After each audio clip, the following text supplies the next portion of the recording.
반갑습니다. 주일전도팀 김용옥 권사입니다. 우리 장로님께서 소개를 해주셨는데요. 숫자가 좀 다른 것 같습니다. 제가 전도에 대한 열정을 갖고 의지적 결심을 하게 된 때가 전도대에 들어와서 활동을 하면서 동기부여가 되었었던 것 같습니다. 그동안 전도대에서의 복음적 실천과 또는 작은 순종으로 말미암아 작년에 19명을 등록했어요. 올해 지난주까지 26명 등록, 미등록자 5명은 출석을 아주 잘 하고 있습니다. 저는 그동안 하나님과의 관계 속에서 영적 머무른 그 상태의 그 범주에서 한 발짝 더 내딛는 생명을 살리는 전도를 생각하며 성령 하나님께 무릎을 꿇었습니다. 하나님, 저에게 전도 대상자를 보내주시옵소서.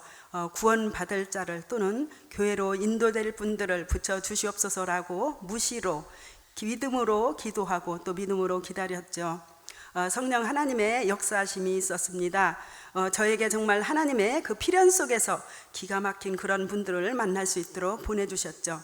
저는 석수동에서 작은 가게를 운영하면서 관계전도에 꿈을 꾸고 있습니다. 그동안 인간관계 속에서 인맥을 쌓아온 분들 또는 스쳐 지나간 많은 분들을 전도 대상자로 삼아 노트에 잘 기록하여 나름 관리를 하고 있죠. 저의 전도 전략 중 하나는 저는 우리 안양제일교회와 목사님 자랑을 참 많이 합니다.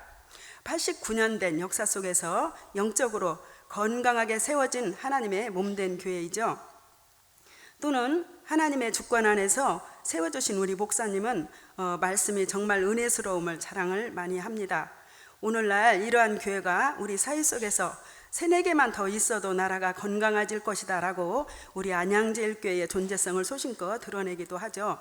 이분들은 솔직히 영적이란 말은 무슨 말인지 못 알아듣습니다. 그러나 이러한 교회가 3-4개만 더 있다면 사회가 또는 나라가 건강해질 것이다 라는 말의 내용과 더해서 우리 안양제일교회의 선교와 이 지역사회를 위한 섬기는 데에 있어서 힘쓰는 교회의 참모습에 아주 긍정적인 평가의 반응으로 고개를 끄덕이곤 합니다. 저의 하나 접근에 있어서 말씀드리자면 복음의 필요성을 말을 해줍니다. 왜 믿어야 되는지를 말해주죠.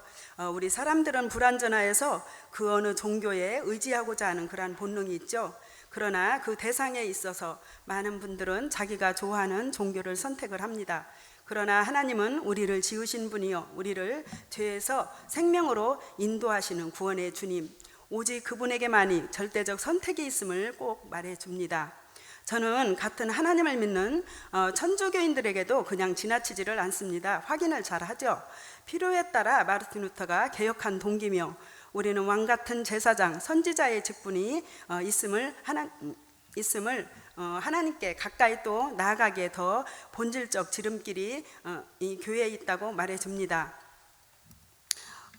전도의 현장에서 저는 상황에 따라 그때그때 성령 하나님께서 주시는 그 지혜대로 증거를 합니다. 한 가정 4식구가 등록하게 된 그분을 소개해 드리자면 중앙시장에 고기나라를 운영하시는 김진현 성도가 있습니다. 처음에 복음을 접할 때 자기 혼자만이 하나님을 믿겠다고 했을 때 저는 흔쾌히 받아들일 수가 없었습니다.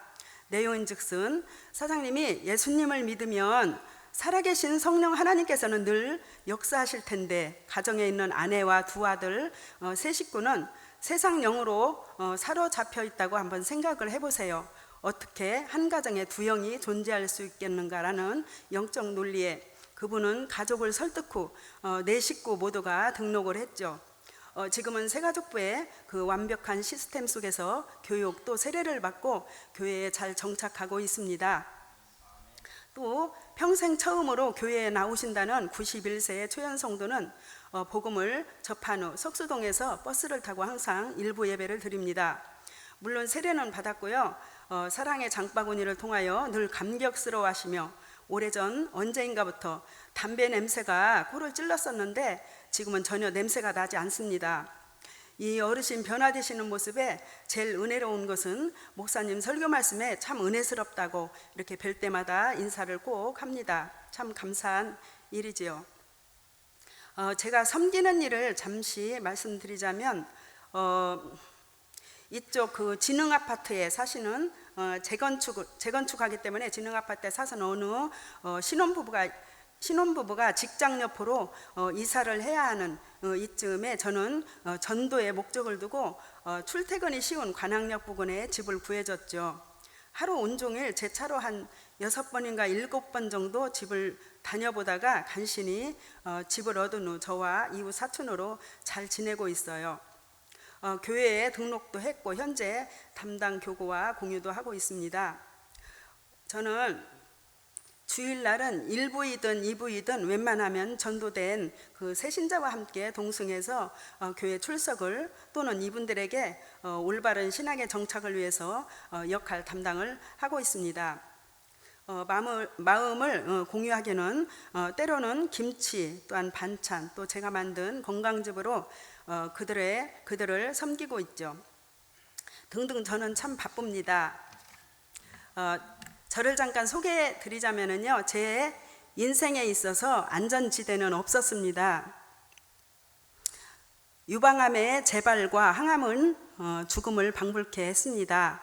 지난 35년의 백신 없는 시형 간염으로 고독한 감옥과 같은 나날의 연속들도 있었습니다. 그러나 지금 감사한 것은 그런 날이 있었음으로 해서 지금 하나님의 뜻도 작게나마 깨닫고 또 작은 순종으로 이렇게 복음을 증거할 수 있도록 함께 하신 하나님께 정말로 감사를 드립니다. 제가 복음을 전하지 않으면 꼭 제게 화가 있을 것이로다 하는 그 바울의 고백처럼 저도 그런 것 같습니다. 항상 하나님이 두렵습니다. 그 사도 바울의 그 고백에서 내가 복음을 전할지라도 자랑할 것이 없음은 내가 부득불할 일임이라. 만일 내가 전하지 아니하면 내게 화가 있을 것이로다. 내가 내 의지로 자의로 이것을 행하면 상을 얻으려니와 내가 자의로 아니한다 할지라도 나는 사명을 받았노라. 그 사도 바울의 고백처럼 저도 그런 것 같습니다. 이상입니다. 감사합니다.